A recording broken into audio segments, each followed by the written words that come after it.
Yo, I'm going to have a little bash at this website I found called Codewars. I don't know, I randomly stumbled across it on some video and I just thought, oh, that sounds interesting. And you get these little challenges called katas or katas.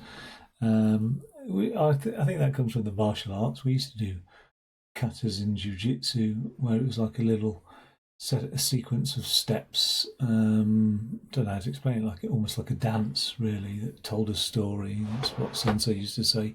And we used to have to memorise these katas. So I presume it's the same sort of thing, but for coding. So it should be interesting. And here's a challenge. Now I'm out of touch with programming and coding completely.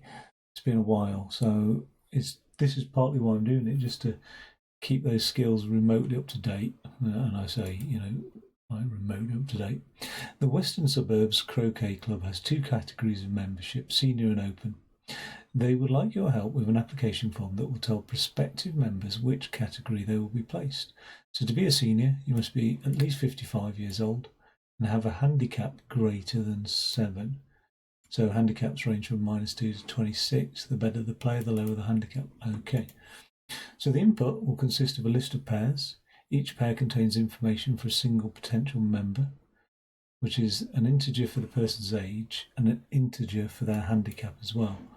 So looking at this so they're aged 18 and the handicap's 20, age 45, the handicap's 2. Output is a list of string values in Haskell and C, open or senior, stating whether the respective member is to be placed in the senior or open category. Well, I'm doing this in Python, so I presume that will work out okay. So this is the input, this is the output as a list. Right. So this is where I do my solution, and this is how it will be tested.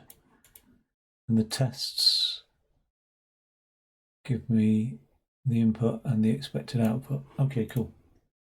So the test will do a test.assert equals, oh, so it's an open or senior, which is this. Okay. So the data passed is an array containing tuples, or I think they're called tuples. Right, so we're going to have to break apart that array, and let me just do, because it's been a while, print, I don't know, data position 0,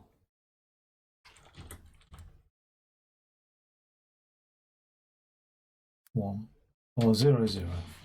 What's that do? Okay, so it's printing 45, and if I do position 0, 1, it's printing 12. It's printing 12. Okay, so makes sense. Because what I'm doing is I'm accessing element 0, which is that element, and then which element of that element? Well, it's element 0 or element 1 there. So okay, so that is how you do that. So I've remembered that little stretch. Okay, so let me just think how I'm going to tackle this. I'm just going to do a test here and a test there, and construct an array here. So the array is going to just be called categorization. Categorization. It's not like a reserved term, is it? Okay, and for that data that comes in, so for I in range the length of data, right, I'm going to say if data position I 0 is greater than, and I can't remember what the age was it 55? At least 55, so if it's greater than 54, and data, position I, the handicap, so position 1 is have a handicap greater than 7, is greater than 7. I'm going to do categorization. I'm going to append dot append to that array the term senior, or else we'll just append the term open, and then we'll return categorization, or the array categorization. I mean, I'm thinking that should work. It's past it. Oh my god, I'm so pleased with myself. I really, really am. Okay, so if it's past that, let's just attempt this, and the random test it's passed as well. Okay, neat bit of code. This will be interesting, because if I submit this, I'm guaranteed to find 10,000 ways that this has been done in a single line or two. Look at the state of that. All right, so somebody has return senior if age, else open in data.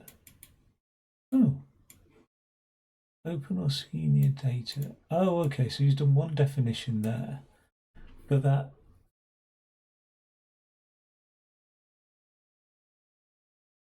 right, he's done the same as me. Yeah, okay. And he, I mean, oh, he's done greater than or equals to 55. But that's more or less the same as me. How has he done that though? Because define open or senior data. Oh, he's returning an array.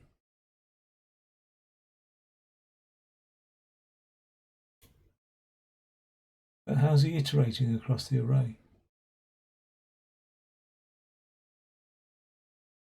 It's for age and handicap in data. Oh, you cheeky little bastard. If age, and also, that's really good. That's really quite neat. Because you don't need to define what age is there, because it's defined over here. The age, handicap in data. So for each element, oh, that's really quite neat, isn't it? Wow, I like that. That's clever. And it's probably the best practice as well. I don't know if it's the best practice, but it's certainly clever, I think. I really like that. Okay, let's go on to the next one. Hopefully it's not too difficult. What I'm going to do is I'll just keep a record of these actually. So this is who likes it. Who likes it? Who does like it? Okay, so, and what was the last one called? It was something like Categorize the New Member. Okay.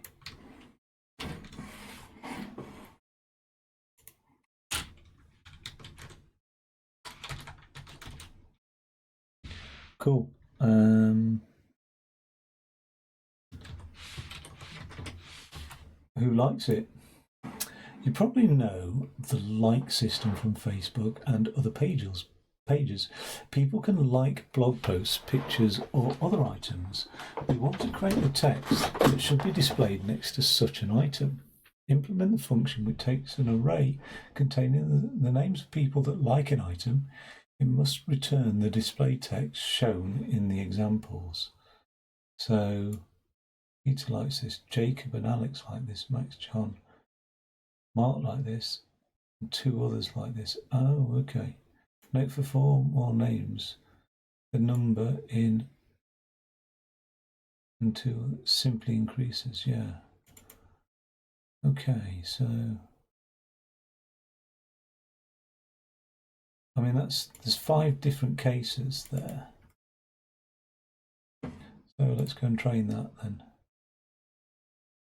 So define likes names, and when it calls the function likes, it's going to pass these arrays. So, okay, well, what I'm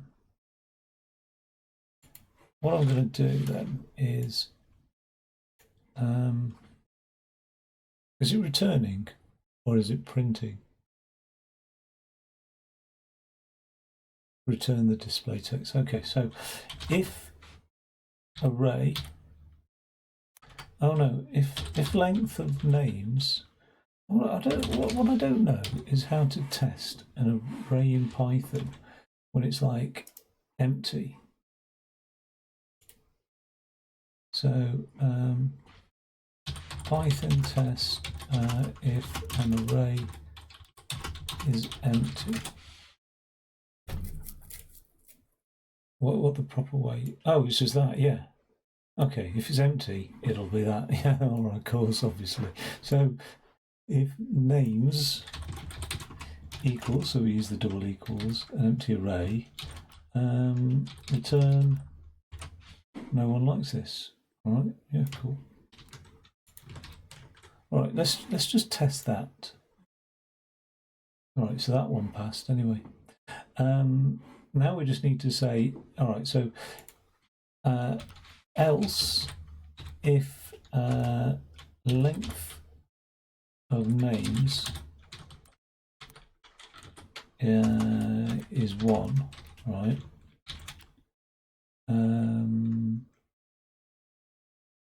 Then we're going to return, oh, we're going to have to combine, we're going to have to like sort of join or concatenate text, aren't we? We're going to have to return names 0 plus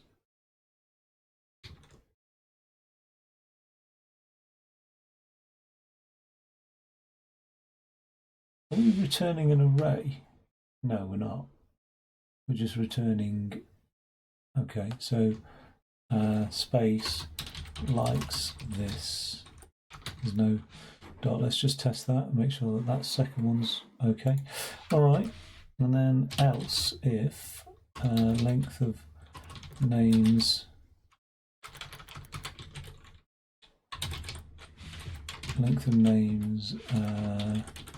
is length 2, we return names 0 plus, so we're going to say Jacob and Alex like this, and plus names, and then the next element, which will be the Alex, plus space like this. Okay, I'll just give it a quick test while I'm working on that one. Something's gone shit. What is it? Return. Okay. All right. Well, it's going to be pedantic like that, then you have every right to be, don't you? As the parser, I presume. Else if return. Oh no, what am I doing? Else if I haven't put my condition in yet. Oh yeah, so if it's 3 long, so else if, well, you know what, I'll just do this here, and then that there, and then that there. Right, if that equals 3, then we'll just return and say names plus comma, so it'd be comma space that, and then position 1, is it a space after the comma? Yeah. And position 2 like this, and then finally the only other condition is if it's anything other than 0, 1, 2 or 3 length long, and then we're going to have to iterate over the array, aren't we? Oh, that's so easy to do. No, we don't have to list all the names. We just go it's the same thing. Alex, Jacob, and 2 others like this. So we're going to return a Alex. Okay, I better copy that actually. Well, it's a bit too late. Alex, Jacob, and something. So Alex, comma, Jacob, and it'll be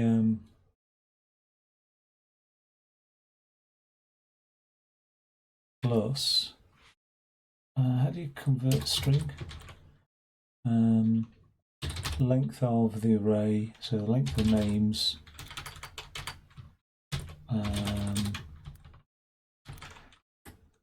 -2 converted to a string because we've listed the and then it'll be others like this, wouldn't it? Something like that, and then plus others like this. Yeah. Let's test that bad boy out. Let's attempt it. And all the random tests have passed. Cool. Okay. So can I make this solution easier? Probably. Can I be bothered? Well, you know what? Like refactoring code is probably a very useful skill set to develop. I'm way too lazy. No, it's not lazy actually. I'm just pleased to have coded it up. Actually, I can refactor another time. It's a bit like I did in the Infinifactory. Get it down, coded, and come back to it. Okay, all right. So this is using n equals length names and then return the case. Is this case? Sort of a case, is it? Format. Huh? Others. Oh my god, that's quite smart. That's my bloody solution pretty much there, apart from they've used those percentages actually. So that's quite a neat way of doing it actually. That is a neater way of doing it. I like that. That's a good practice. But I don't know likes this. Okay. So return in case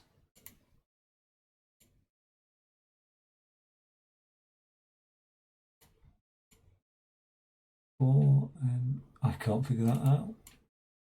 I'd like to figure that one out, but I can't figure it out right now. Oh, I'll come back to it. Maybe. There's probably a learning opportunity there that I'm denying myself.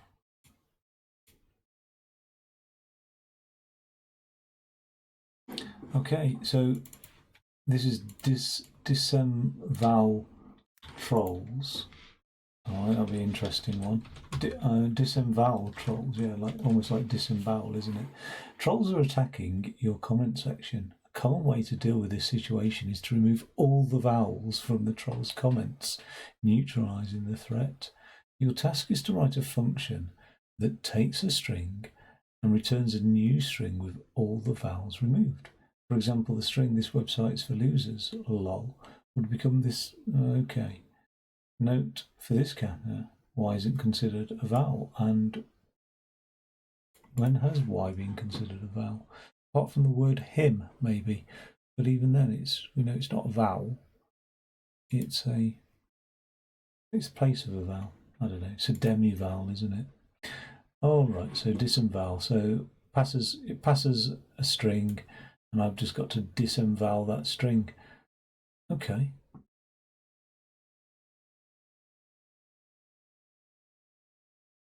So I think I've got to split the string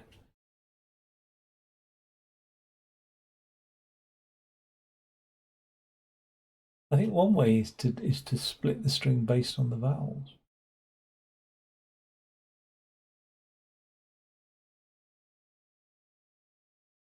I can iterate over a string though, I think, because I can for I in range the length of the string. Okay. I can just print string position I think, like that. Let's just have a look at what that looks like as an output. Yeah, this website is for users. Okay, so I can iterate around a string. It's probably a bit sloppy way of doing it. Maybe split would have been better, I don't know. But if I can do that, so for I in range, length of string, if this is going to be a bit horrible, but if string, I'm just going to build an array called vowels. Vowels equals A, E, I. It's giving me my second quote. I'm not used to a text editor to do that. O and U.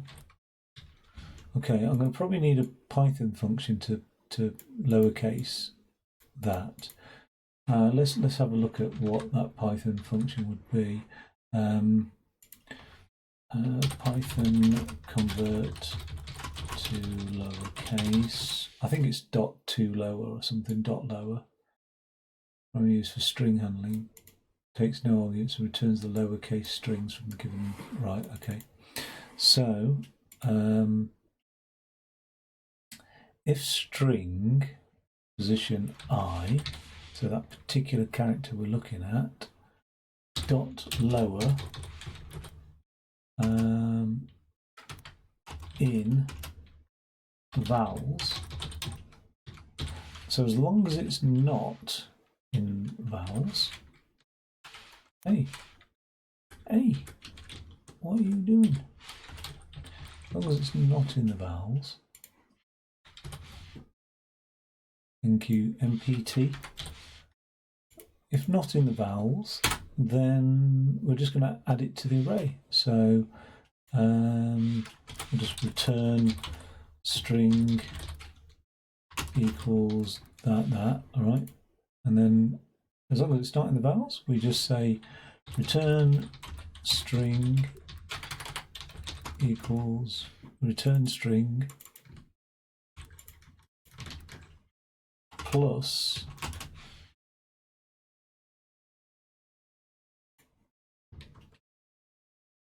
string position I.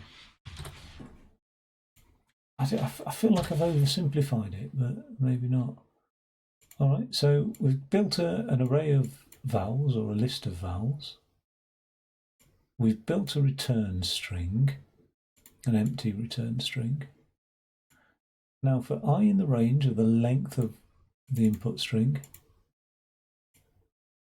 if not, where that particular letter converted to the lowercase is in this array of vowels, then the return string is the return string add that particular letter, return string. Oh, okay. Then I would just say string equals return string and return that, or I could just return the return string. It's probably easier to just return the return string, isn't it? So it's technically building another string rather than return sting. Okay, let's just test it. It's passed. I mean, it's technically building another string rather than altering the original string, but it is a function, so that return string, everything will disappear, won't it? So I don't know. Oh well, it's passed it anyway. That's the main thing. I'll submit that solution. Get that submitted. What has everybody else done then?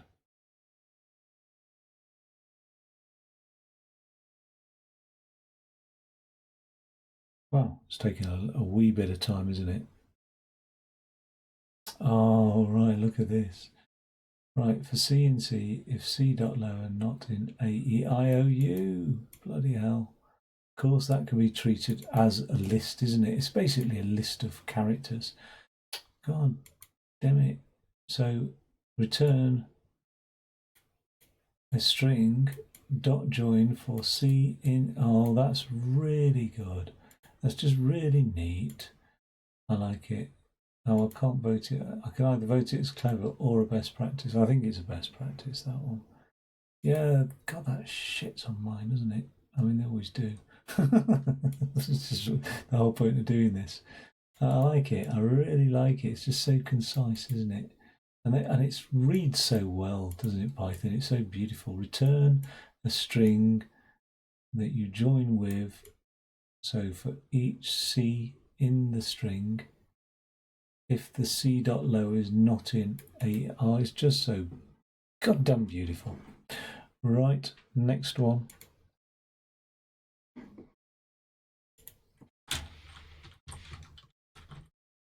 Okay, so we've got descending order.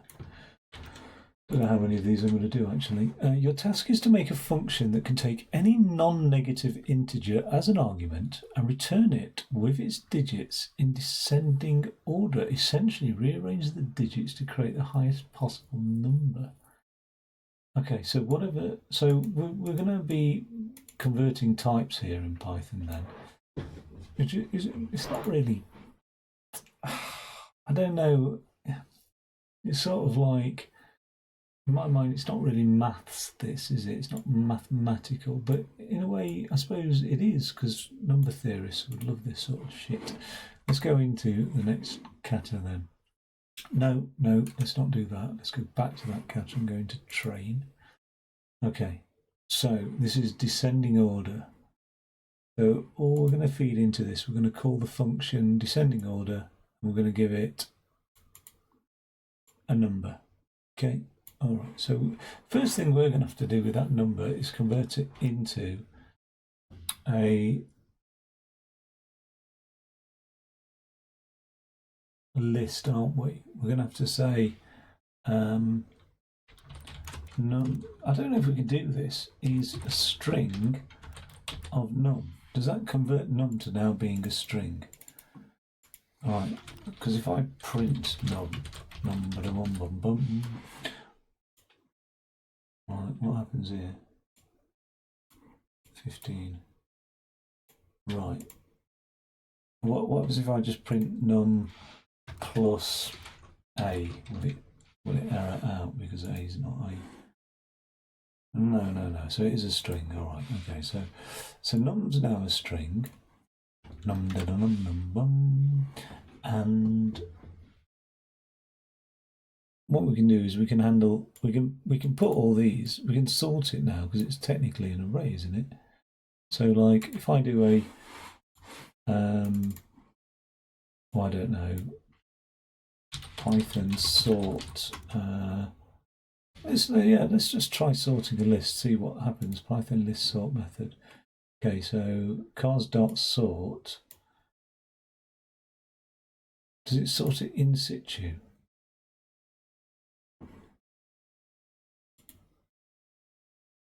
I mean, it's a very simple sort, isn't it? So it sorts it in situ because is that actually, yeah, it's not creating a new list. It's just saying, okay, so let's just do that then. Let's just do a num dot sort.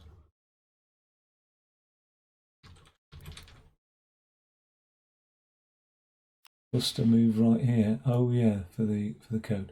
All right, so num dot sort, and then just return, or are we printing? I presume we've always got to return, haven't we?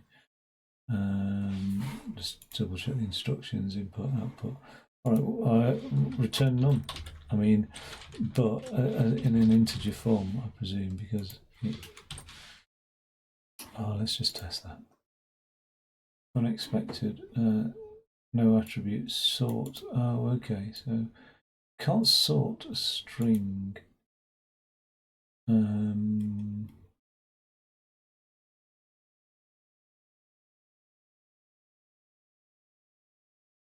Okay.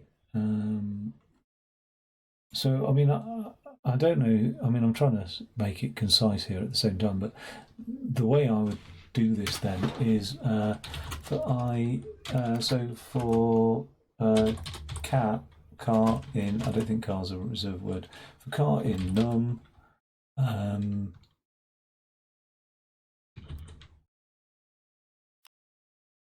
we're just going to have to make this a list of, so numbers, number is an array, okay, or a list.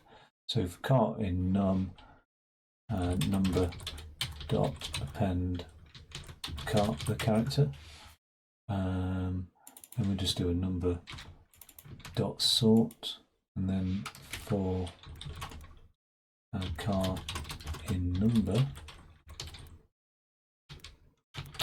for car in number,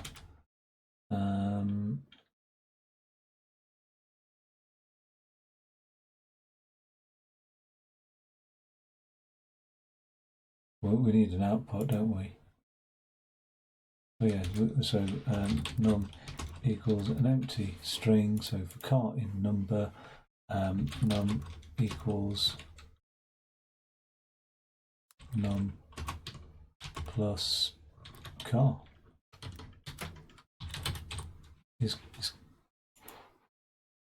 That's it, really.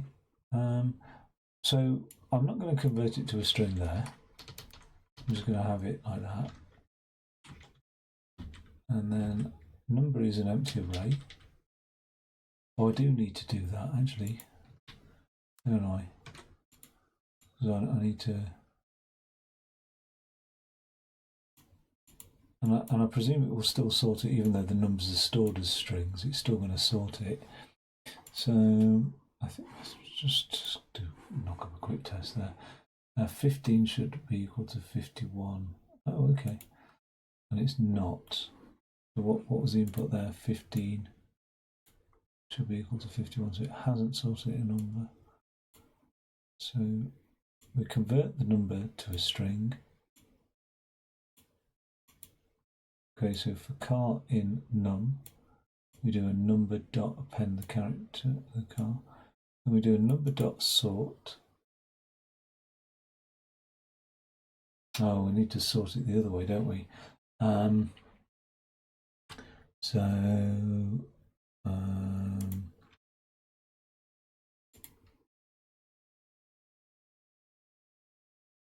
Ascending by default, we need to make it descending, so reverse. Reverse equals true. Okay. Let's try a bit of that action. Number dot sort. Reverse equals true.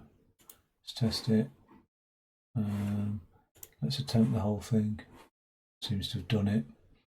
Okay, that's one solution. Let's submit that.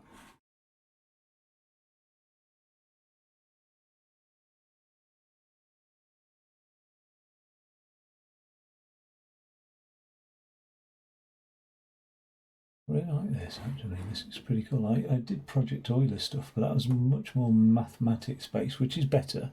Like, don't get me wrong. Return an integer. I'll convert the integer. And then the next thing is join sorted string number. Oh God. This equals true. Yeah, so. Oh, right. Oh, you can just. Oh, okay. So you can just use a Python function called sorted.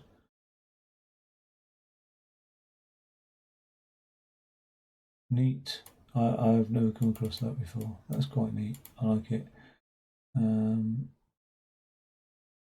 I don't know if it's best practice. I do know it's clever. So I presume everybody else thinks it's best practice. Not sure.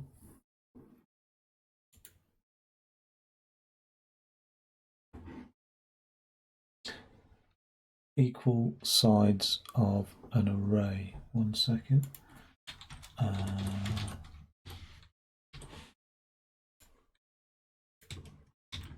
I'm just making a note of the title.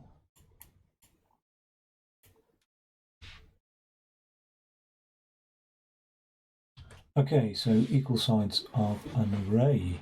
You're going to be given an array of integers. Your job is to take that array and find an index n where the sum of the integers to the left of n is equal to the sum of the integers to the right of n. Okay, find an index. If there is no index that would make this happen, return a -1. Oh, so say if you're given that list of numbers there.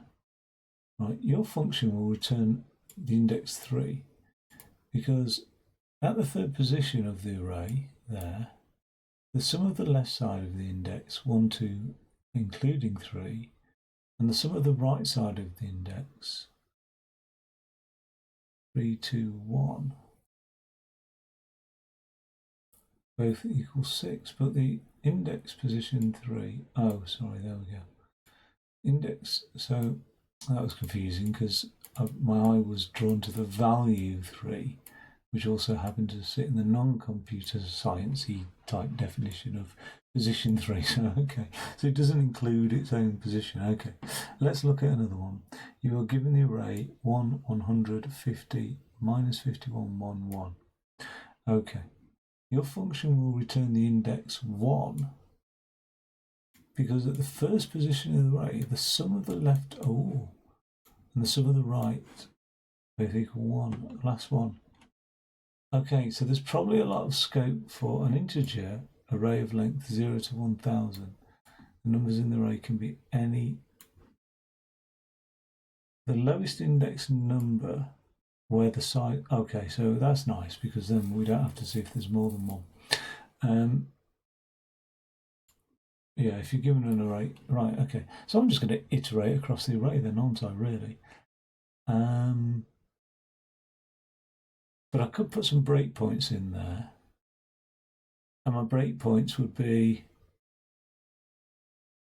if the left side ever exceeded the right side, it would never be possible, would it? Because the further, oh no, it would still be possible because if the left side exceeded the right side, it could be because I've got a -51. You know what I mean?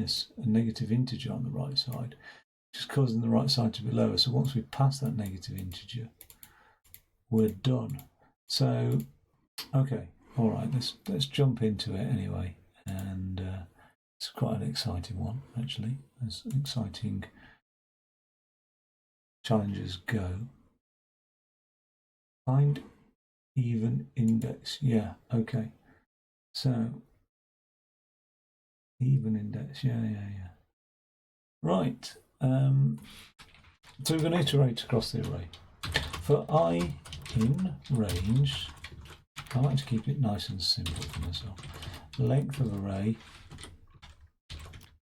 So as I goes from 0 to the length of the array, we're looking at each one.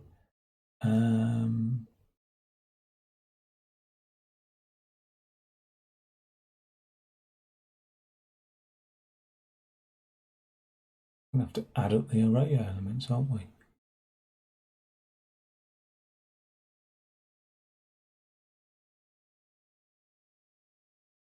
Okay, so for j in range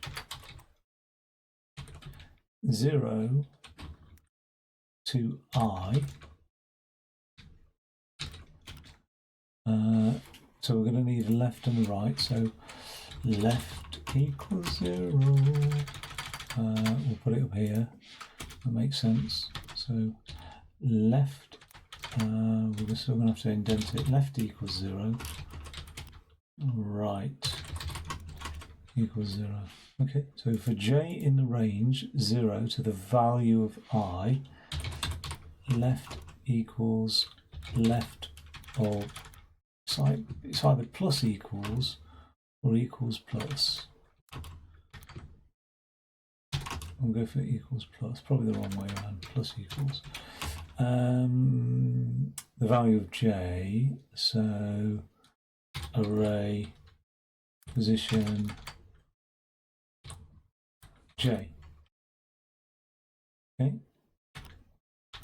And then for k in range and it's going to be I plus 1, isn't it? Because if I is like 30, we're going to look at index position 31 right through to the length of the array, right, so the very last position of the array.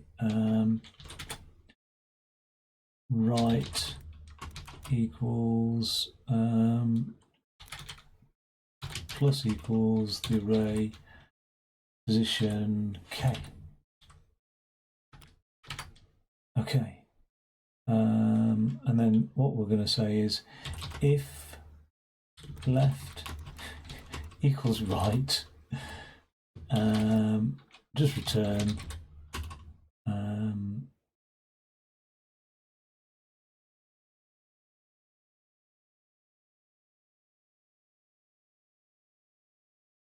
return I, isn't it? Return the index position. Is it the index position? Yes, it is. Return the index position.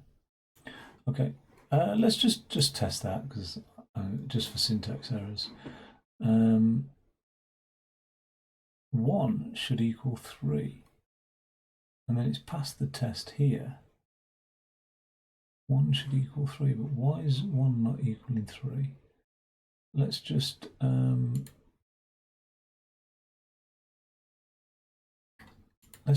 here, let's print left, and there we go. And then just over here, it's my debugging, we'll print right as well. Okay, let's just test that. So I shouldn't have multiple printouts though. Oh yeah, for each I.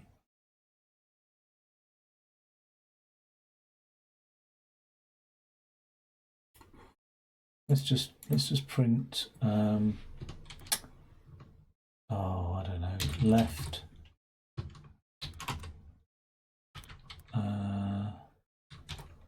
Plus string left plus something like space right plus string right. Okay, how does that look like? Oh dear. Left. Where's the print statement?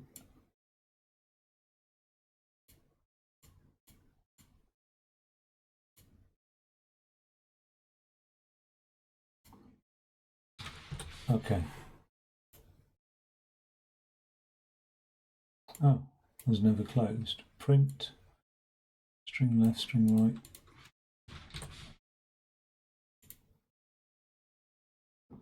Okay, so for the first one, we've got a 0. Where's that 0 coming from? Left is 0, right is 1.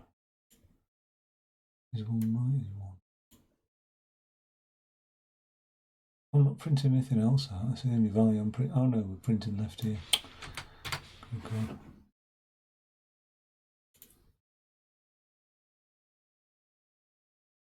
Why is it not continuing to iterate across the array? It's just stopping there for some reason.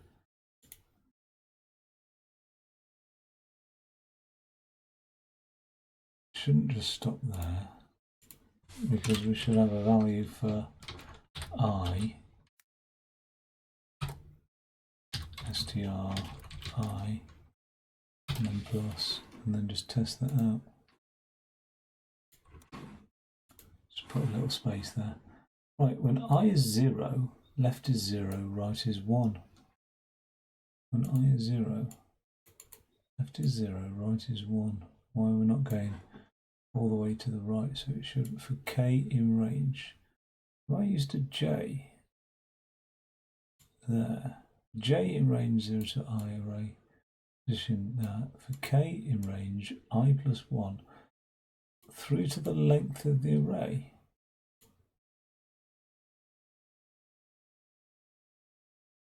When I is 0, left is 0, I is 1, left is 1, right is 1. Oh, okay, so it's interrupting, isn't it?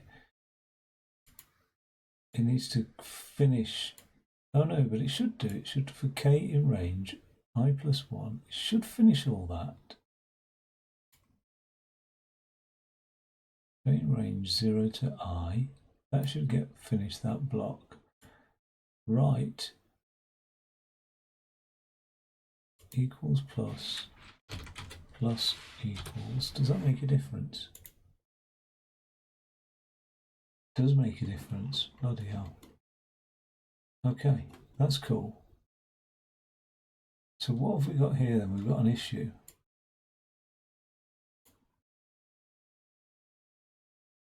Got a -1 we're expecting out here. So this test passed, 1 test passed, 2, 3 failed. That should be a -1, but what have I sent out here? Oh yeah, I haven't done the -1 yet. Okay.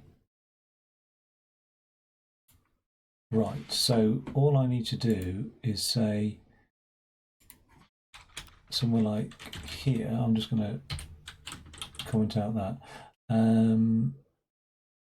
Presumably that I still has a value outside the for loop, I think. So if I is the length of the array, I'm just going to return -1. Let's test that now.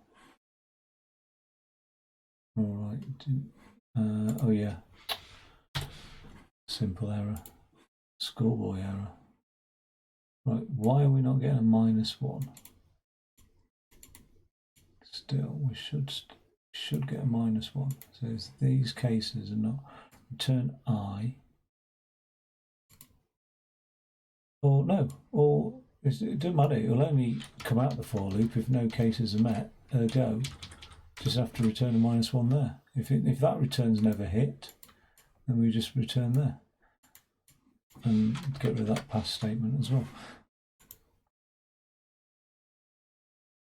Passed all the tests. Now it will give me some random cases. It's passed all the random cases. Perfect. So we're building up a sum for the left and a sum for the right. But as we iterate across the array, and if we're there, say, on that one, the j iterates over the 3 elements to the left, so from 0 to that index position I. The k iterates over the 3 elements to the right, so from index position I plus 1 to the length of the array.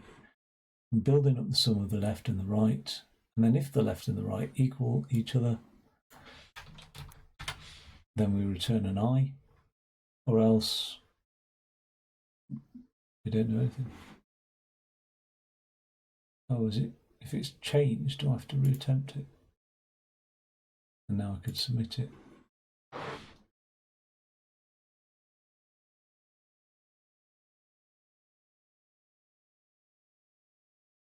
Oh, alrighty then.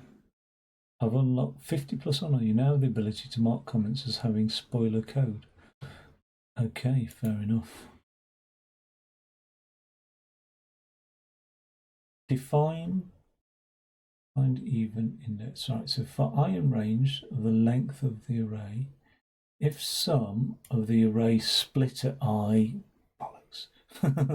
is the same as the sum of the array split at I plus 1. Oh, that's really good. Very good. No, it's not split, is it? It's right. That's a very neat solution, actually.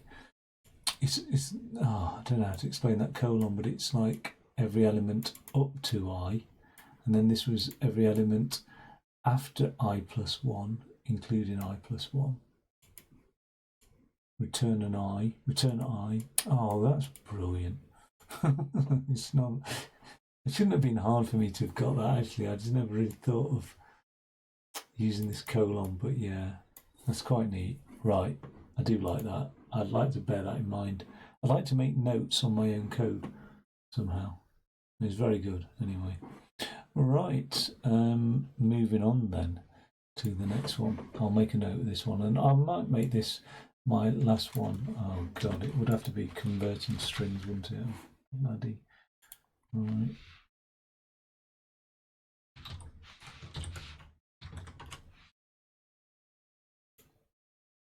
Okay, so converting string to camel case. Complete the following method. Complete the method function. I'll read what's there, so that it converts dash underscore delimited words into camel casing. The first word with the output should be capitalized only if the original word was capitalized, known as upper camel case, also often referred to as Pascal case. The next words should be always capitalized. Oh, what? Only, right. The first word within the output should be capitalized only if the original word was capitalized. Okay, so the stealth warrior gets the stealth warrior, the stealth warrior, the stealth warrior, the stealth warrior, converted to the stealth warrior. Alrighty then. Shouldn't be too bad. It's a bit of a dull one for the one to have a go on, but the last one. All right, so I'm going to do it the long-winded, non.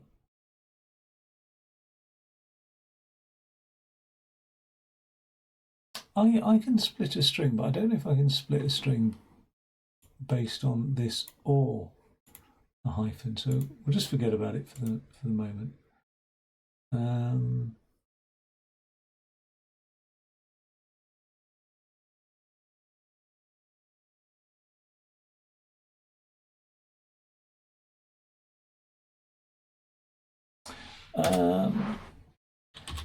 Capitalize is false, okay? Because what I'm going to do is I'm going to use that Boolean value to determine if the next letter is capitalized or not. So for I in range, length of the text, the input string, okay, so as we go over the input string,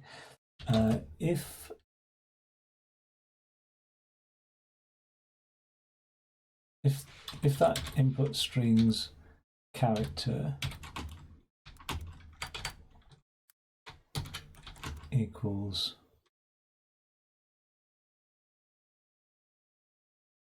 a dash, or it equals an underscore. Right. If it equals a dash or an underscore, I'm just going to make capitalize equal true. Okay. Right. Now,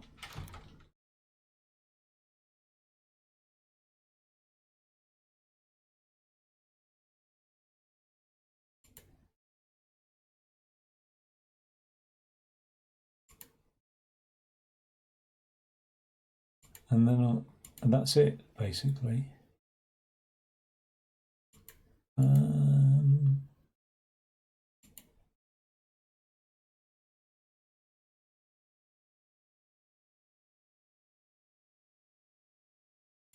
Right, if it's not,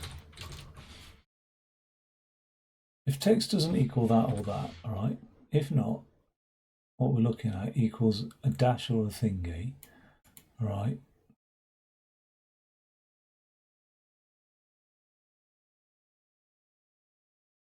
I've got to build up a text string, so I'm going to have a return string here, right?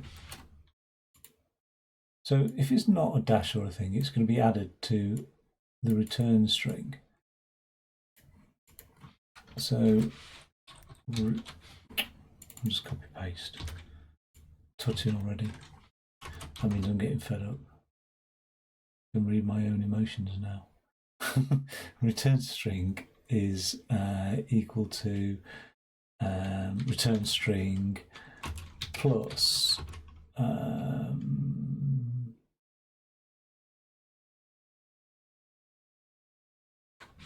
that particular character, isn't it? Okay. Right. Else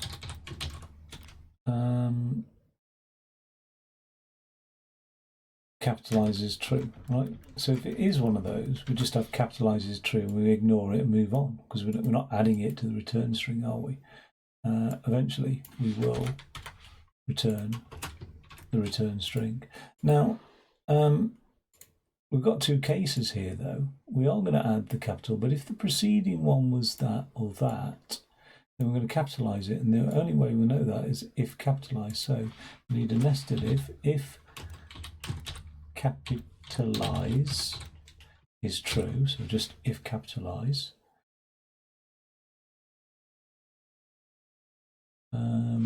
Then we're going to do a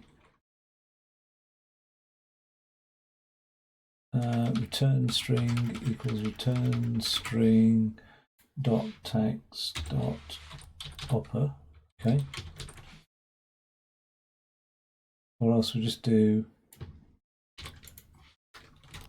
Or else we'll just do that. All right, there's probably a more concise way of doing that, I admit, but the logic's there anyway. Let's just run a quick test on that, see if there's any syntax errors. Right.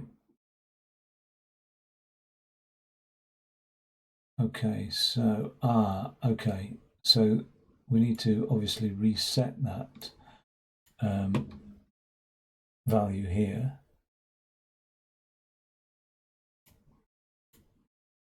And the way we do that is we just put at the end of this if statement, we'll just have a capitalize is false. Okay, so let's just test that. That's done. Let's attempt it all. Do whatever. Oh, it's done 200 tests at me. Okay, so it's relatively concise, isn't it? I don't like messing around with strings really and all that sort of stuff, but yeah, it doesn't tell me what it spat out. It just says the tests have passed and that's it. But well, I can have faith anyway that it's doing what it's supposed to be doing. I'll submit that and just see how many one-liner entries have been made into this. I think I will do one more just because I don't want to finish on that horrible string thing. I want something a little bit more listy or involving lists or numbers, basically. That's the way I like it. Oh, okay, so it replaces that.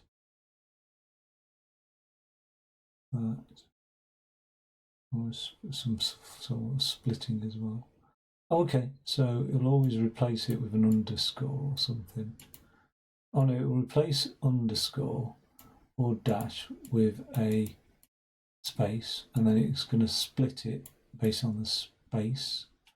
And then if the length removed does not equal 0, if length removed equals 0, then it's just going to return an empty string. Return removed position 0 plus join x dot capitalized for x in removed. Oh yeah, okay, cheeky. Brilliant. I really like that. Yeah, that's quite smart. Okay, so you're splitting it into words basically. Then it's going to always capitalize the word. Apart from the first one.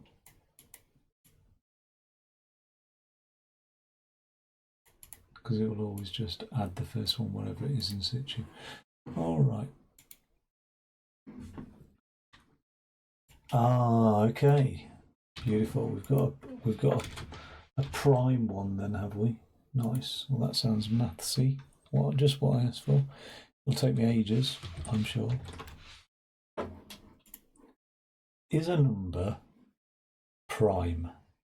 Define a function that takes an integer argument and returns a logical value, true or false, depending on if the integer is a prime. For Wikipedia, a prime number or a prime is a natural number greater than 1 that has no positive divisors other than 1 in itself. I did once look up the proof that prime can't be 1, and it's sort of like an accepted convention, but there is a real strong logic behind why that's an accepted convention that 1 isn't prime. You can assume that you will be given an integer input. You cannot assume that the integer will only be positive. You may be given negative numbers. Okay. Note on performance. There are no fancy optimizations required, but still, the most trivial solutions might time out. Numbers go up to 2 to the power of 31, or similar depending on language, leaping all the way up to n, or n divided by 2 will be too slow. So we need the function is prime. So I'm writing a prime function. Other than 1 and itself. That's a hell of a one to finish on, actually. Right, is prime. So what it's saying is looping up to the number itself, or half of the number, because that's itself divided by 2 is going to be too slow. Well, half of the number, what about the square root of the number? Is that useful?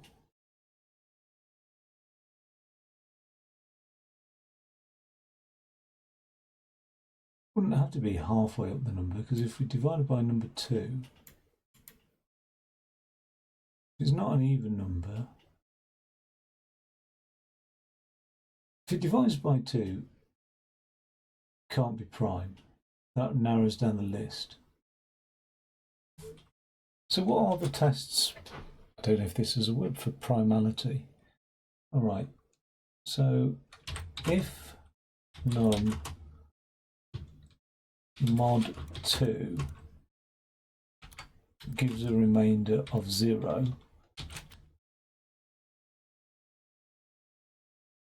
return false. Can't be prime. Right. Done.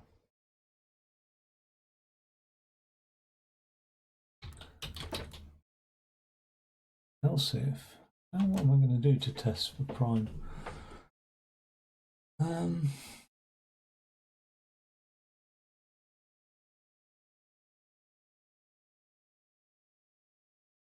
Oh, my output's just going to be true or false. Yeah, that's all right.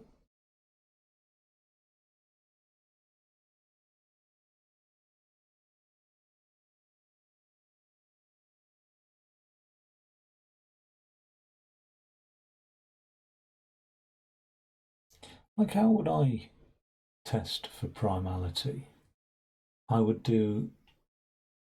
have to just climb up the numbers. I'd have to go all the way up to n divided by 2. What about a square root though? Like, if I'm testing if 16 is prime, I test 1. Does it divide by? No, I can't test 1. So I'd say, does it divide by 2, which I've already done. So I've done all that, right? So you're always starting on 3. Now, does it divide by 3? The answer is no. Then does it divide by 4? And if the answer is no, does it divide by 5? So I keep going up. But say in the case of 16, can it divide by?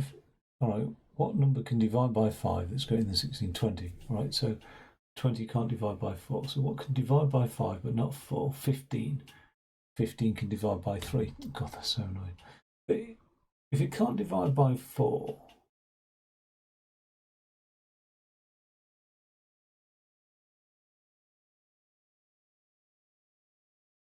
I need to test and find out if there's a factor.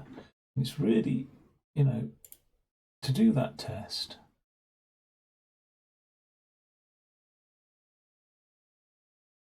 so maybe I'll get my head around this. Maybe this is always a risk when I'm quite tired. Like, well, it's just a risk because I just make it so long-winded. But let's just do numbers 1, 2, 3, 4, 5, 6, 7, 8, 9, 10, 11, 12, 13, 14. Let's keep going on and on and on. Right, let's just find the lowest factors. Well, we're never testing 1. These are all prime numbers. Right, lowest factor is 2, prime number. Lowest factor is 2. Okay, so for all the evens, they're 2, aren't they, obviously? So what I should have done, right, so scrap that bloody thing there. Okay.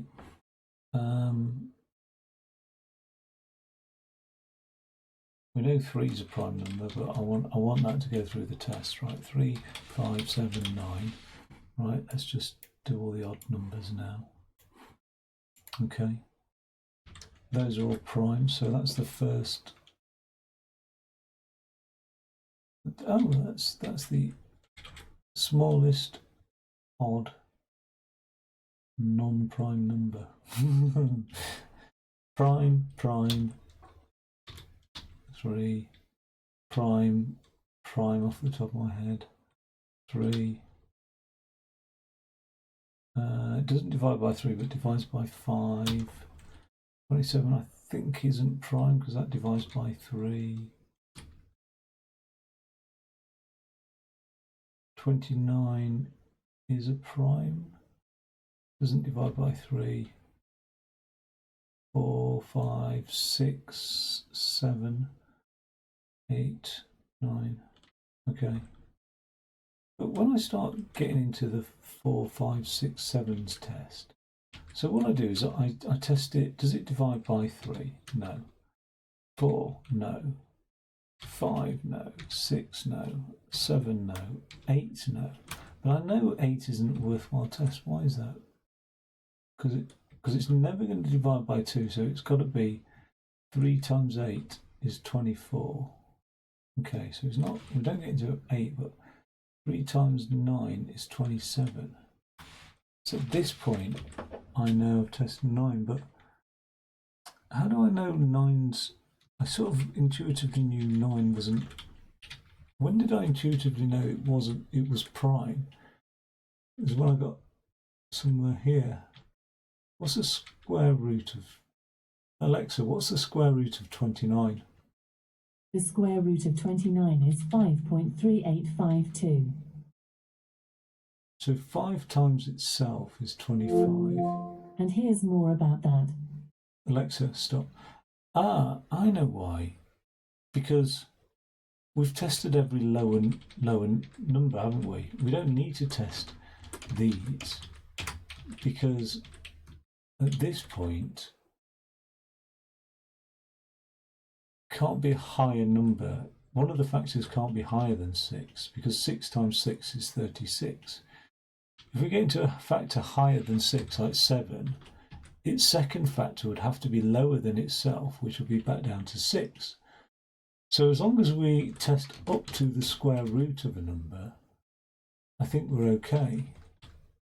Let's sort of, I think 31's prime. So let's have a look at this then. We test for 3. 3's not a factor. There's no point... Oh yeah, there is a point in testing for 4, isn't there? 4's not a factor. 5's not a factor. 5 5's a 25. 6 6 is a 36, so 6 isn't going to be a factor. And we won't have any larger factors, so again, we only need to test up to the square root of a number. Now, as the numbers get super huge, like 2 raised to the power of 30, suddenly the square roots aren't that small either, though, are they? So we still need a neater way than just the square root of a number.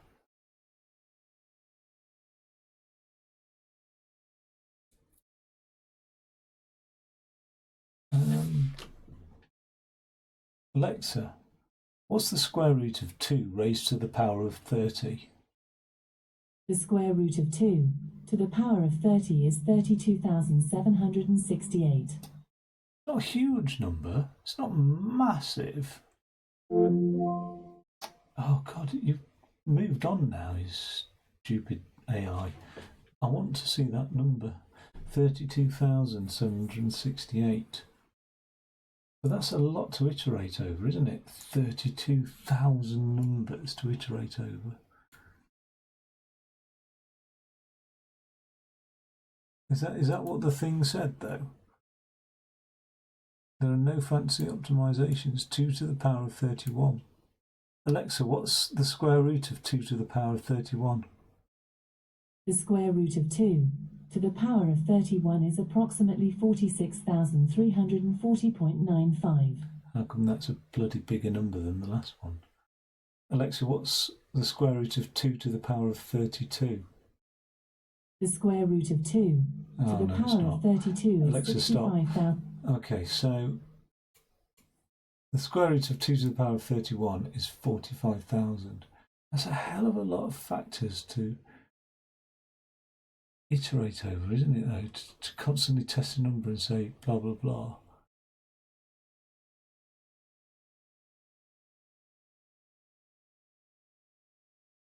I need to think about this.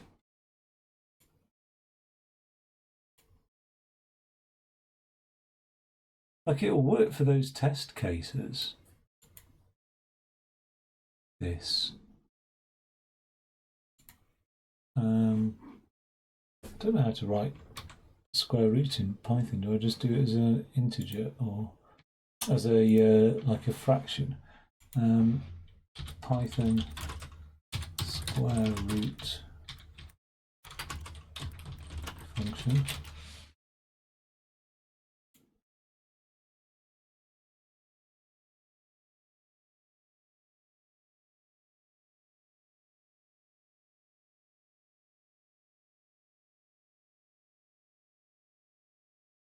I have to import maths.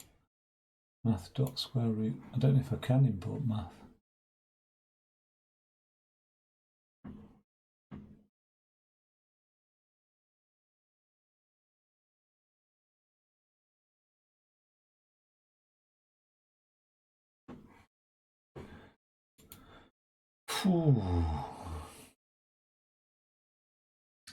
But I know primality testing isn't bloody easy. There's no formula for it, so it's going to have to be something like that, isn't it?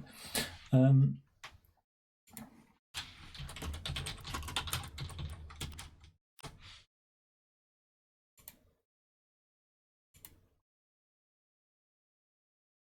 we have got some. We've got some cases down here.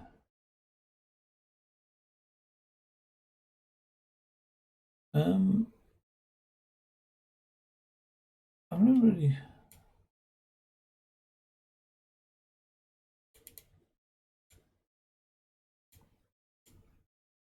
really thought of negative prime numbers, really. I've never really thought about them too much. I haven't spent much thought on negative primes, but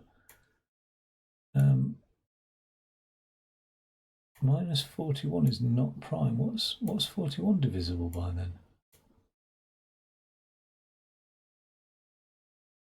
41 is prime, but what's minus 41 divisible by? Alexa, what are the factors of minus 41? From answers.com. The factors of minus 41 are 1, minus 1, 41, minus 41. 41 is prime. Wait. Alexa, is minus 1 prime? Well, this is confusing me now. Minus 1 is not prime. Right, 1 is not prime. So surely there's some symmetry. We can ignore the minus sign here. 41 is prime, but minus 41 is not prime.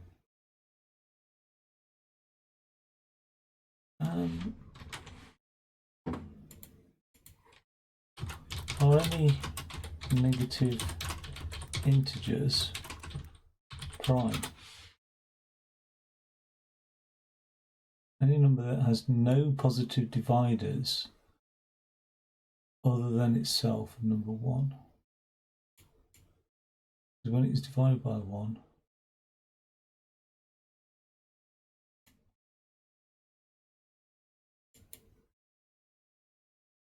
okay, so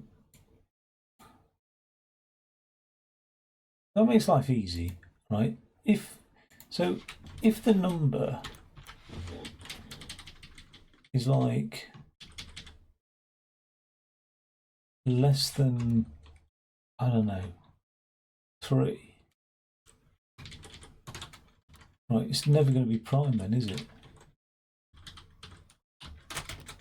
Right, so that includes negative numbers, etc. Right, else if the number and this simple mod 2 test I think is quite efficient for a computer. If the number mod 2 does equal 0, then we're going to return false as well. We could combine that into an OR, if it's less than 3 or it's divisible by 2. Okay. But why would we separate that off though? Divisible by 2. We wouldn't, would we? We'd just say, okay, so max factor, I'm sure that's the name of some makeup. The max factor value is the, do I need to do a math dot square root, or do I just do a square root dot square root? Okay, so there's a math dot sqrt of whatever numbers coming in, right? And we just convert that to an integer as well, which I think drops the decimal point afterwards. Right. Anyway, so for I in range up to the max factor, so I probably don't need that variable, but it helps me at the moment. Right. If num mod I equals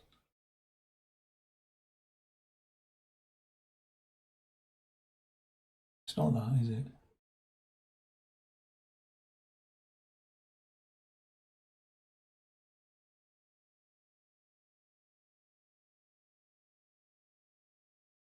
I'm getting confused with prime factors now as well. Right, what am I on about?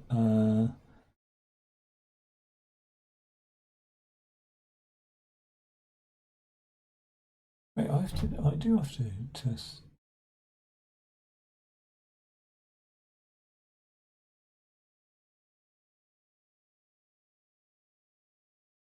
So like 12.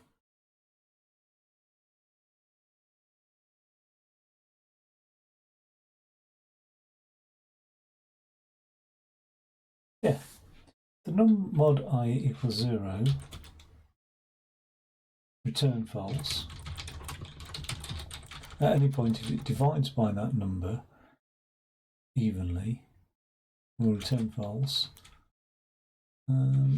Or else, it's going to return true. Okay, now let's test that. Let's test that beastie. Right. The first two passed. 0 is not prime, good. And 1 is not prime. 2 is a prime number.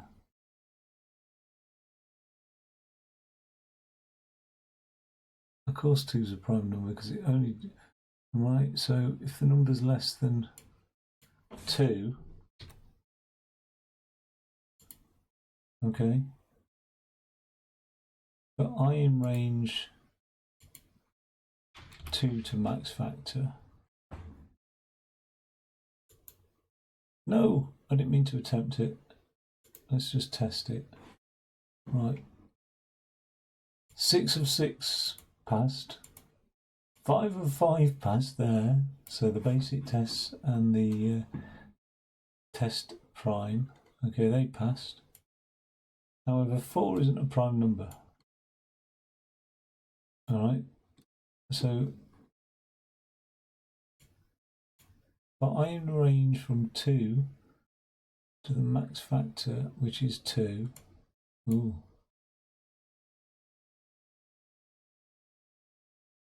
Oh wait, 4 is not prime, and I've said it is prime.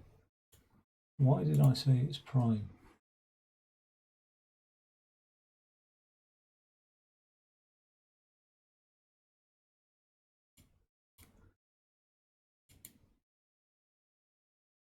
For I in range from 2 the square root of the number. Let me just print print the number. Oh, damn it. Print the number. I typing out, you know what I mean, just like doing strings like this. Print the number plus str num plus mf max factor plus str max factor. Can't believe I'm calling it max factor. Named after my favourite brand of makeup. Right, the number is 4. Just make it more legible. The number is 4, the max factor is 2. So why is it not? It should return a false. If the number divided by I is 0, print false. I'm just going to print I. If it's divided by, right, so it's never printing I. And I think it's because we're saying I in the range from 2 to 2. Doesn't make sense. So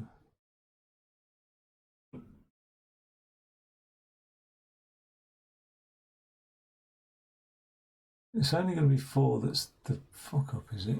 Because the square root of 6 would be 2 point something, which drops down to 2. Oh yeah, that's why those are messed up, isn't it? Because the square root of 9 is 3. Oh.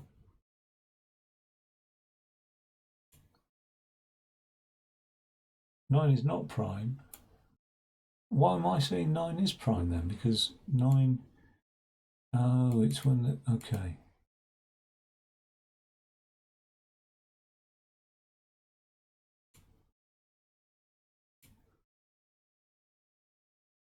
The I in range of the max factor.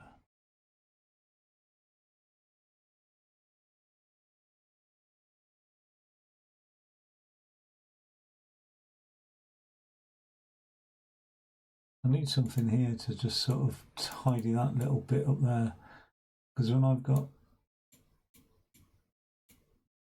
You know what, I'll just do max factor plus 1, alright? Let's test that bad boy out. That's worked. Now, the attempt is just going to be insane.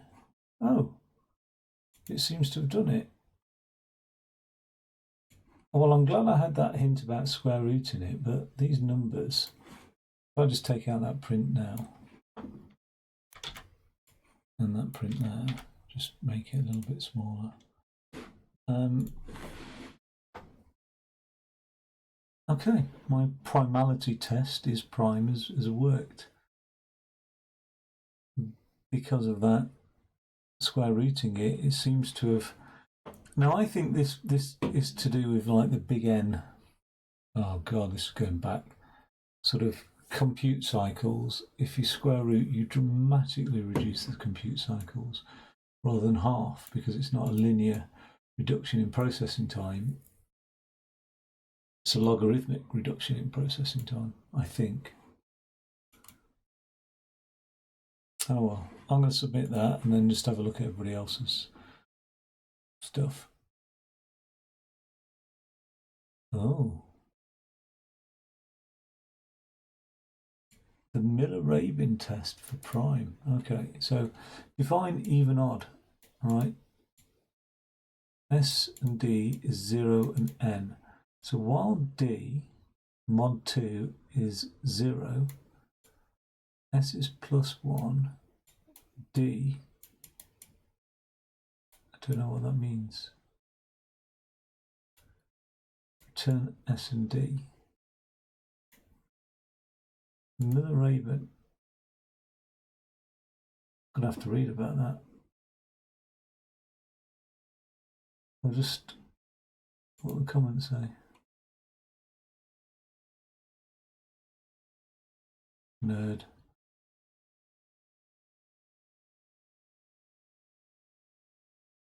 Oh, it's a bitwise operator. Okay. Well, it's the same as. Okay. Ah, right. That's quite neat. I've forgotten about bitwise operators.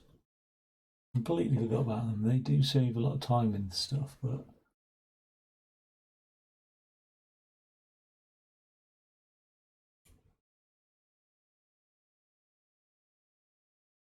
Random info.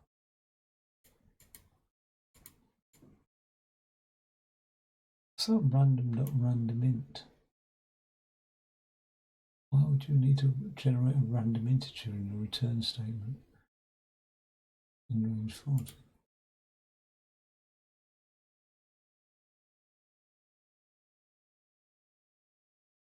There's something like S starts off at 0, D starts off at the number itself. But while D mod 2 is 0,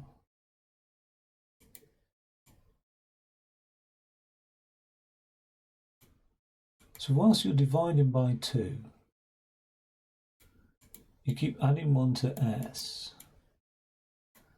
and something bitwise operator happens to D, and then you return S and D.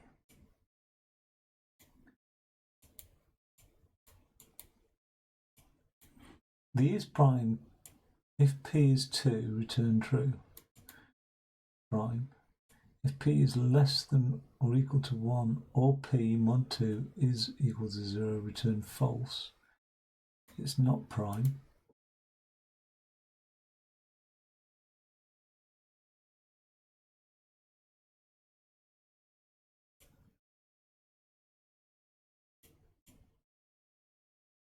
Okay, and then return all, and then you do this Miller-Rabin random dot random int 2,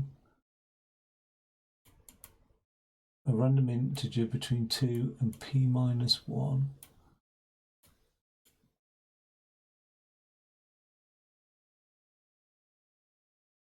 And P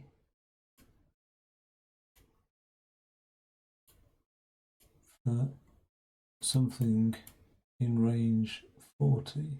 Why 40? Where's that come from? That's quite an arbitrary number. When it passes that to this function here, S and D equals even odd, E minus 1. So that's where we're calling this function. So we get an S and D returned.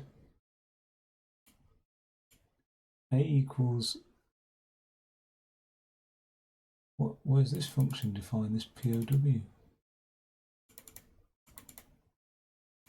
What's POW? That must be a built-in function or something, or import random, yeah, it must be. A equals 1, return true.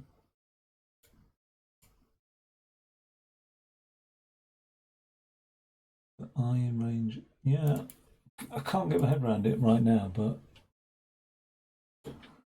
I'll have a look at this anyway at some point.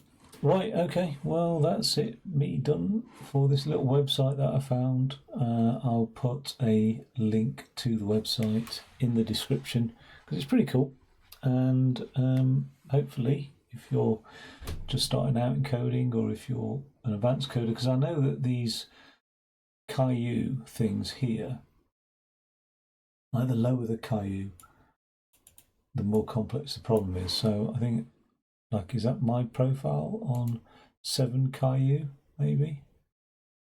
Member since February this year. Got no clan. But I don't know what that means, 7 Caillou. I'm rank 7 Caillou. Honor 67. It's like done like this samurai type thing, isn't it? It's pretty cool. Completed kata. I haven't completed 47. Overall, total completed kata 7. That's probably about right. Don't know. Okay, anyway, I'll put a link to the description. There you have it. Take it easy. Catch you next time.